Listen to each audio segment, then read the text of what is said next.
I'm Marcia Lynx Qualey, and I'm here today with Elisabeth Jaquette, who is a translator, literary translator from the Arabic, and also executive director of the American Literary Translators Association. Hello, Lissy, lovely to have you.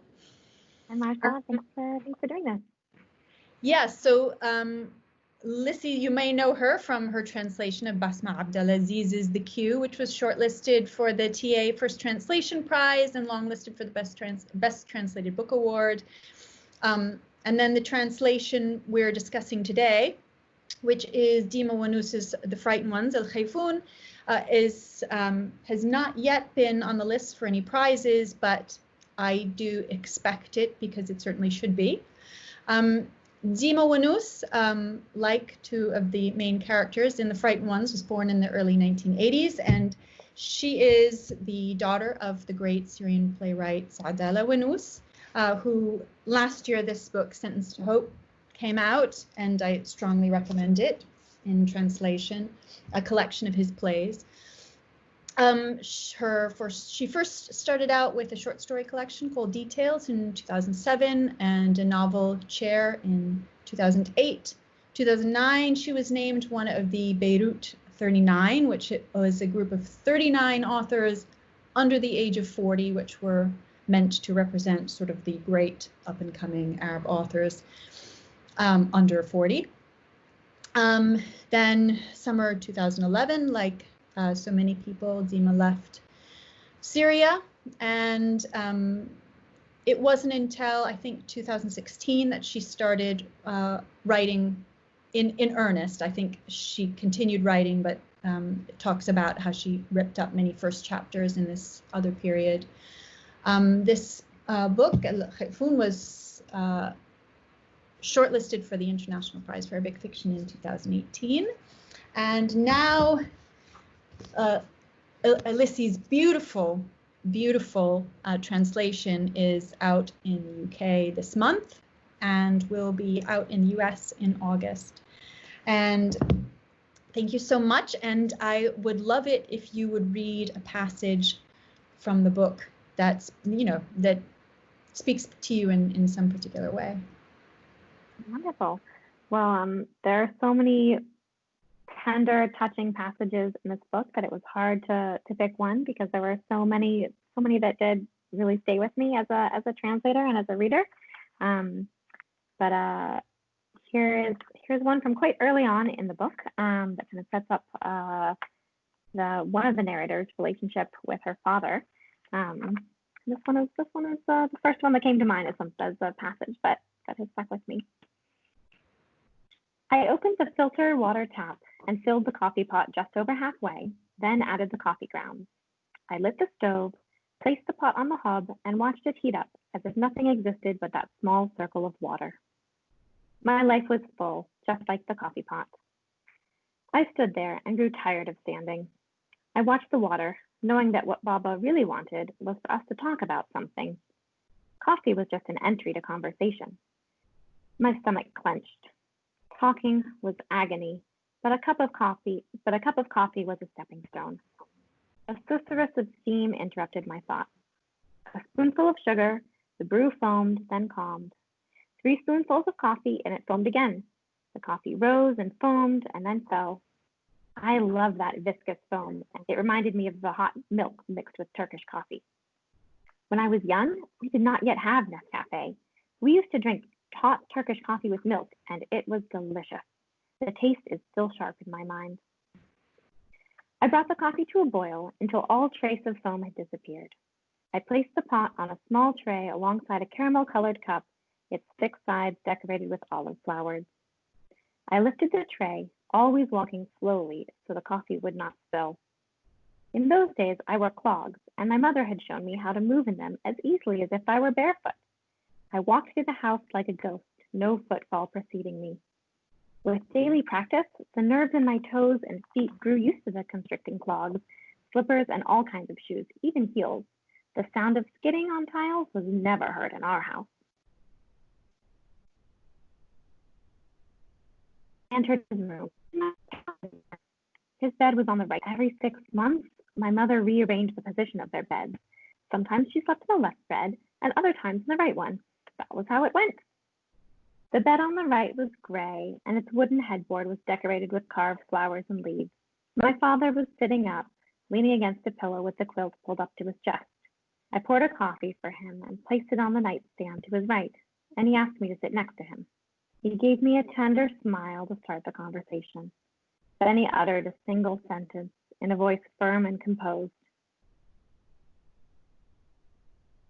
Doctor told me I only still have 3 months together. I could not contain my feelings in that moment.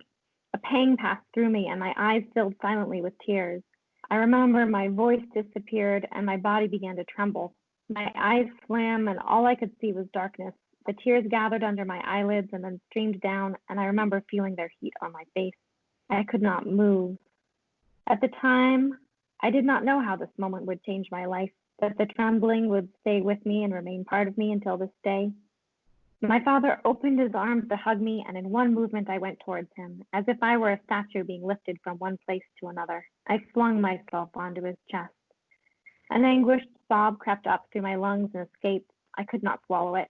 I kissed his neck like I always did. I loved his neck. Even now, I can still almost feel his skin against my lips. That spot on his neck was home for me. It made me feel safe and secure. I let my head fall onto his shoulders, pressed my face into the wall of his neck, and peacefully dozed off. I never found the spot again after that. I love the different ways in which she describes unexpected parts of bodies. And then I also so love the tender parts of this novel. And it's something that I think it is easy to forget in discussing fear and Syria and sectarianism and all sorts of other things. But there's such wonderful moments of familial tenderness in this novel. That is something that really struck me. We did a podcast about this novel, and as we talked about it, Ursula, Lindsay, and I think we realized that we were initially drawn. If we went and looked, we did mark many of the same pages and many of the same passages, but I think we were drawn initially to different aspects of the novel. I think I really related to her descriptions of anxiety and fear very strongly.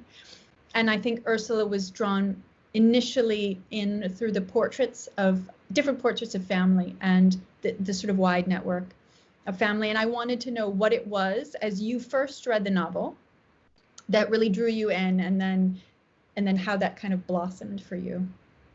Yeah, I loved listening to the podcast and hearing the different parts that resonated with you both. Both of those things resonated quite strongly with me as well. So I think when I first read the novel and first became excited to translate it, it was this intimate, personal perspective and grappling with such large, nationwide, global events that really stood out to me. So I first started translating, I think before it was published in Arabic, so in 2016, right when it was coming out. I received an advanced manuscript. And at that time, there hadn't yet been in English a novel talking about the Syrian, revolution and civil war. So I was, interested in helping to bring a book, feeling which, at that time was a subject matter much more of interest to the West. I think it's faded in Western thinkings about the world and kind of attention to current events. But so the subject matter interested me. But then it's really, that's not what the novel focuses on. That's kind of this far off, hazy in the background, calls to what the main character is going through. But really what stuck with me was her processing, trying to understand who she is, why she is the way that she is, wondering, where do these habits come from? Where do these fears come from? What is real? What can she trust? And that, that grappling with herself was really what drew me in. Yeah, I think there's something unfortunate about when it's published. And then also, Khaled Khalifa's novel sort of was Right. the Syria novel. Right. And that's fantastic. I love that novel. I also love that novel, and Larry Pike did a beautiful job of translating it. Absolutely. But I think this is a very different novel. I wouldn't call this the Syria novel. I think it speaks so universally and about so many different things, about coming of age, about looking back on your life and how you build yourself, about anxiety and fear.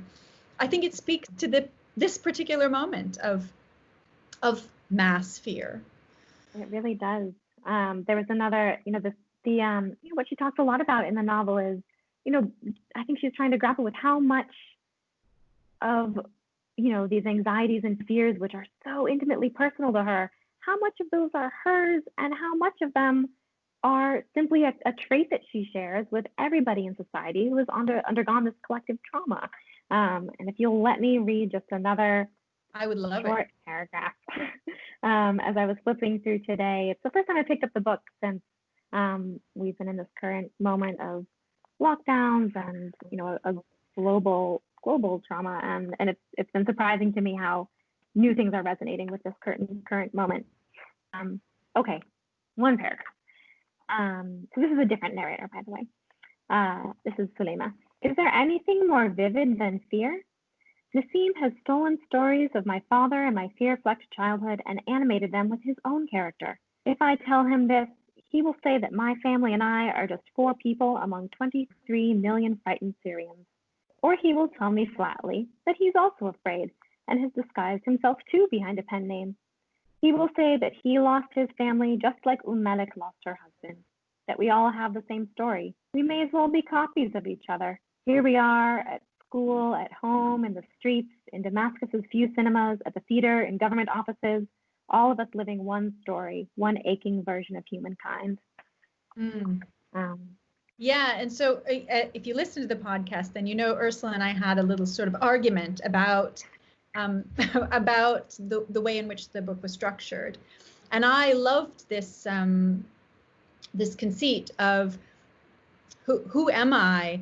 Is this my story, or is this somebody else's story that's being written? And are we copies of each other, or how are we distinct? And I wanted your take on why the novel is built, why you think the novel must be built the way it is, rather than as a single person's story. Absolutely. Well, it was such a rich conversation, and I do recommend anybody listening and watching to go check out Wilek's podcast and search for A Woman Shaped by Fear. Is it episode 39? Did I have that right? Great. Episode 39. Oh, it'll be hopefully. up there. It'll be up there in a recent episode. But I love that because I did empathize with both of your thoughts on it. I feel like you do, Marcia, that the fact of these dual narrators and the lack of clarity as to whose story this is, who is copying who, the unreliability of the narrator, at least Ulema, who frames Salma's story. I think that that's a really crucial aspect of this book. I don't think it could exist as the same story without that duality. But at the same time, I did share Ursula's frustration in not having kind of a clear, like personally, when I first read the book, I was really craving a clear resolution to, tell me why, tell me and I, perhaps this is a spoiler here, but, I was craving some kind of clarity at the end as to, whose story was stolen, how much overlap is there, how much of the book she's reading is actually her own story, how much was stolen, or is it that she is suddenly adopting other stories herself? Is that her own story, or is she suddenly mapping herself onto everything she's reading? I did initially hope for some more, like a definitive definitive word on that, which, as spoiler, you don't get at the end. But stepping away from that, I think after finishing the book, I realized that wasn't necessary maybe would have left me as a more satisfied, like neatly tied bow kind of reader, but I didn't think that it was necessary. And it was perhaps actually beside the point. Really, I felt like the driving force in this novel is a woman grappling with parts of herself and her identity and her history, and how that is, how those different parts of herself relate to each other, her different fears, and how much control she has over them, but also how she relates to her family, her immediate family, her extended. It was that conflict and her frustrations and trying to figure that out for herself was amplified by this duality. So I really do feel like the book couldn't have gotten the reader there to feeling that struggle without this duality, although you don't get clear answers in the end. Right. Well, I as a reader, as you know, I liked this this anxiety that it produces in the reader, the anxiety of we also don't know. And I think, closer to the narrators or narrator, whether one. Yeah, exactly. For also feeling that same sense of, I don't know, like all of us, we don't know where did my story originate, and could I get to the bottom of why I am in these particular ways? No, I don't think I ever could. Yeah. So I wanted to know about, the particular challenges of translating this book for you. What were some of the things that you grappled with along the way? Yeah. I think maybe the first challenge is kind of a more global one, actually relates to that last point, in that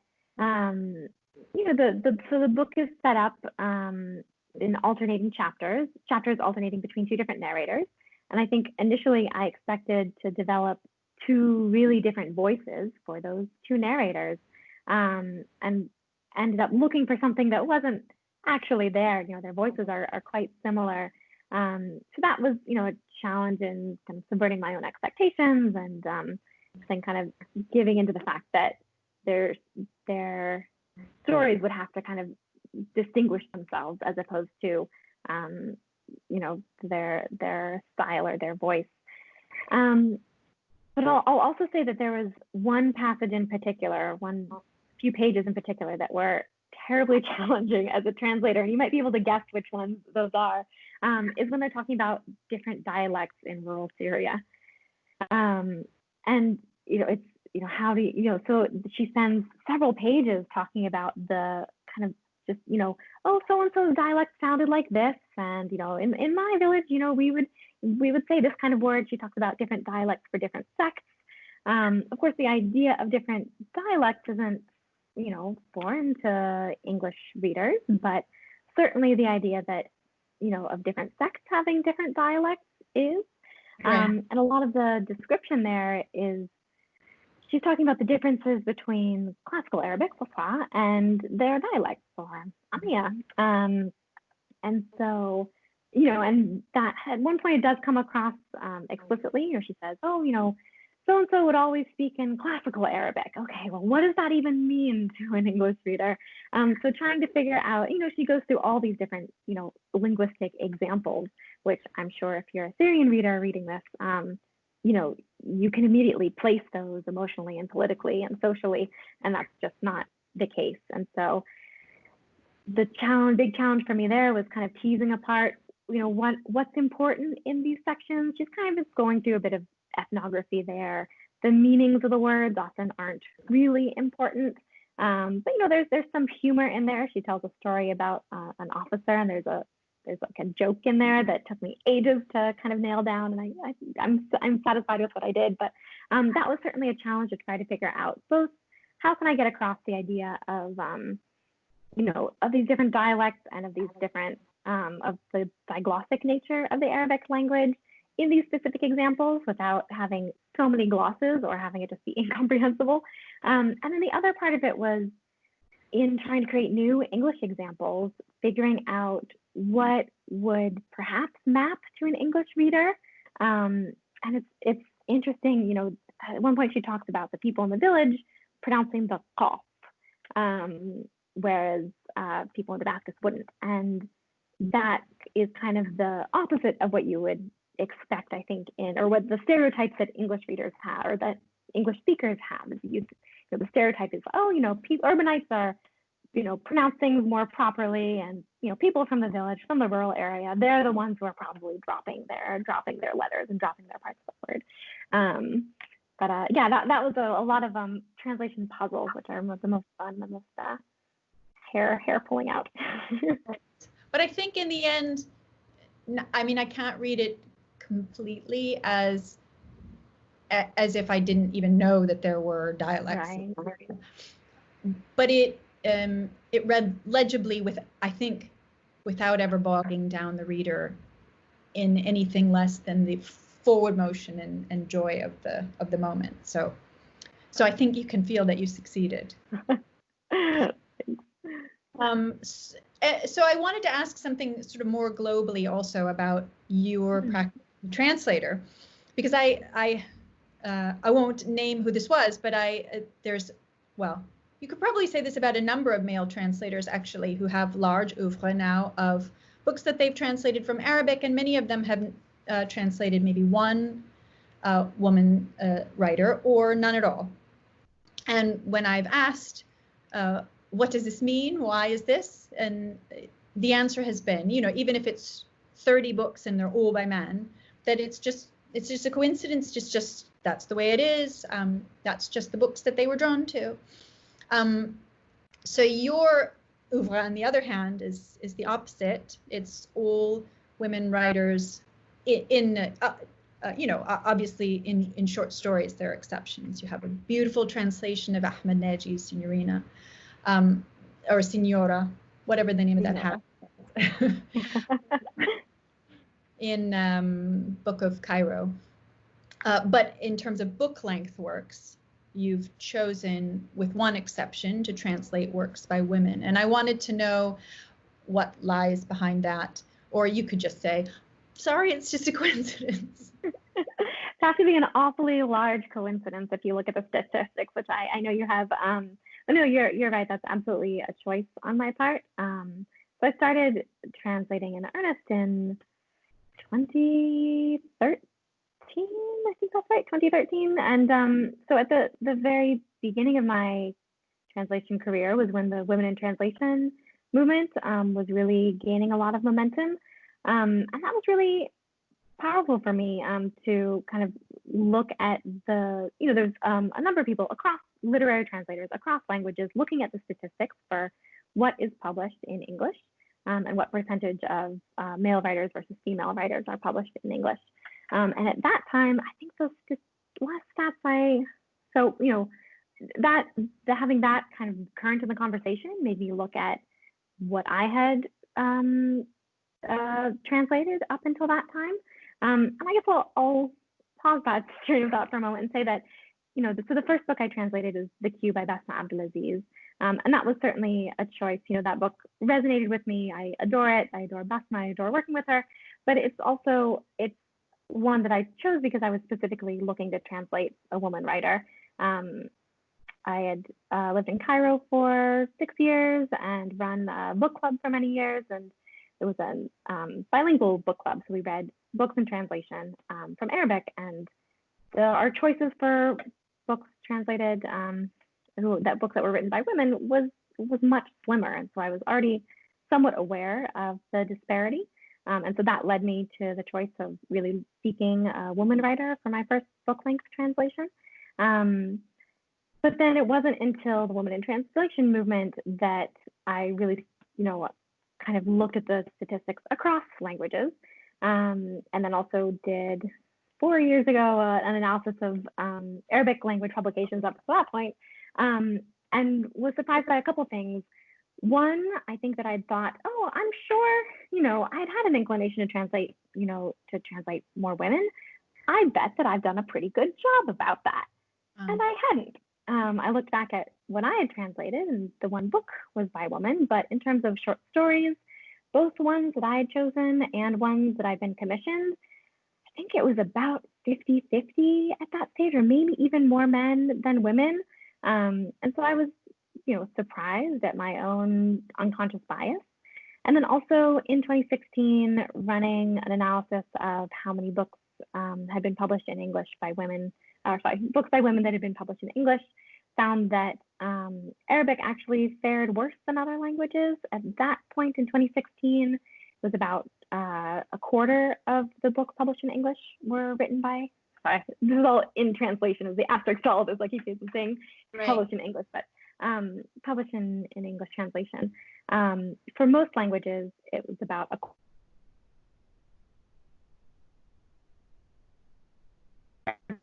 time, it was about and I, kind of made a commitment at that point to myself that, as a translator, I do have a certain amount of agency in terms of what I take on. At this point in time, I have a job at the American Literary Translators Association, and so the amount of translating I do is much less, so I can afford to be a bit pickier. But even so, I can choose where to spend my time pitching and where to kind of do the agent work. And I, committed myself to, even if I'm just translating a book here or so, I can do my part to help right that inequity. Right. And I think, you say a bit picky. I think picky is maybe the wrong word, but I would say you're extremely picky on the scale of what, some translators translate a wide range of books. I think one exception, everything that you've translated has been an extremely strong novel. So that because of the position you're in, I suppose, because you don't have to make a living as a literary translator solely, you're in a position to choose what you translate. So is it known? I mean, do people know I should come to Lissy if I'm bringing her a woman, or do people bring you sorts of projects? Yeah, no, I still get pitched a lot of different projects, and I shouldn't exclude the point you make about taste as well. It's not just that I will translate any book by a woman and I don't care what's in it. I after living in a novel that I loved while translating it, and living in stories that I have been commissioned and didn't love but agreed to do, it can be really excruciating to be, trying to bring your craft and joy to something that you really, at the end of the day, don't believe in or doesn't resonate with you personally, or you don't have empathy for the project behind the novel. And so, it is important for me. And again, at this stage, I have the privilege to make the choices.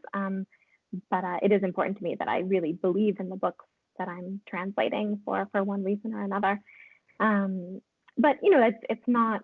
I have had one author come to me and say, I know that you mostly translate. I know that you only choose to translate women, but would you consider working with me? And I will say right now I'm working on Ahmed Naji's latest book. He's a writer who I absolutely admire. He's a joy to work with. His writing is really, it's very fun to be a translator working with him. So it's not an exclusive rule that I've set for myself by any means. I don't think that people, I don't know. I mean, I don't know who doesn't come to me because they have a book by a man and think, oh, she's not interested. I would say, yeah, I do turn down more projects. Right. I would say if you have a really misogynist work, I would not go to you. I would also say that. If you want to translate for a misogynist work, please do not come to me. Ahmed's work is, I don't know, very pro-female, I think. Yeah. So actually, we have sort of come to the end of our 30-minute slot. So I just wanted to thank you again and to remind people that they can get this and that they really should and must, and that it's a wonderful book for this moment and any other. Thank you, Lissy. Thank you so much, Marcia. It's been a pleasure.